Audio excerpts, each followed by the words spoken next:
Totoo po ito, nabanggit ito ni Mr. Jason sa. Minsan kasi, merong mga kaibigan tayo na nagmo-monitor ng mga ganitong klaseng tao. Sinesend sa atin yung mga post na pawang kasinungalingan tungkol kay Atty. Leni Robredo, halimbawa ng panahon ng kampanya. Matindi po talaga. Hindi yan natutulog. Okay? Nag-iisip yan kung paano ibagsak at siraan si Atty. Leni Robredo.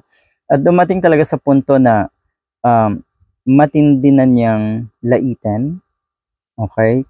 Kahit sa punto na kuno ay napakabobo, lutang, galing din po yun kay Mr. Jason sa. Totoo yan. Totoo yan. Lahat ng mga yan ay ganun or kasama sa kanilang plano sa kanilang plano na pagmukhain na lutang, bobo at tanga si Atty. Leni Robredo. So etong pahayag niya na to, ito ay na-pick up ng mga netizens sa kanyang live.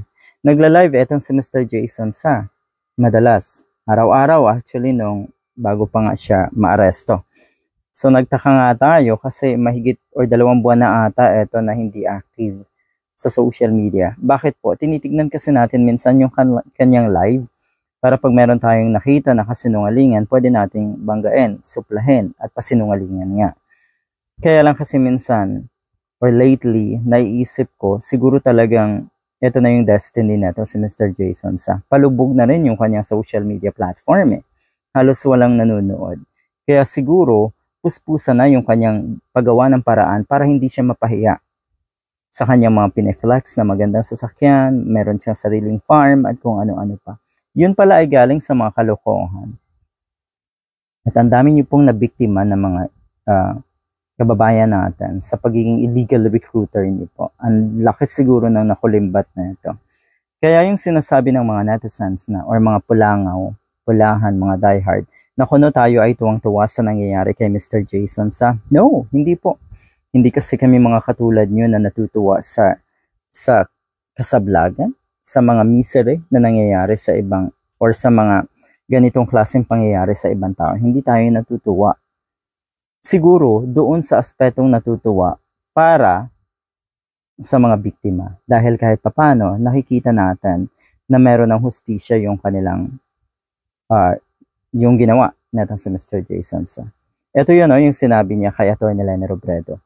Miss Leni, mura lang sa Vitales Tondo, Manila, Slaughterhouse, ang 1 kilong utak. Yun nga, bumili daw ng utak. Kung naalala nyo, diehard na diehard ang dating.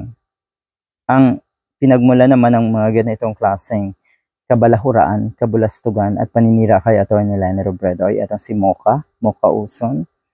Di ba matindi niyang murahin, matindi niyang pagsabihan ng bobo at tanga, bumili ka ng utak, sabi. Jesus Christ talaga, no? Pero kung titignan niyo, si Mocha Uson talaga pa ang nagsabi ng ganyang linya. Na kahit siguro high school student ay kayang tapatan yung kanyang nalalaman. Napakalimitado rin po yan si Mocha Uson. Kung titignan nga natin, sana siya yung unang nasampulan dahil totoo siya talaga ang pasimuno ng lahat ng kabulastugan, kasinungalingan sa social media.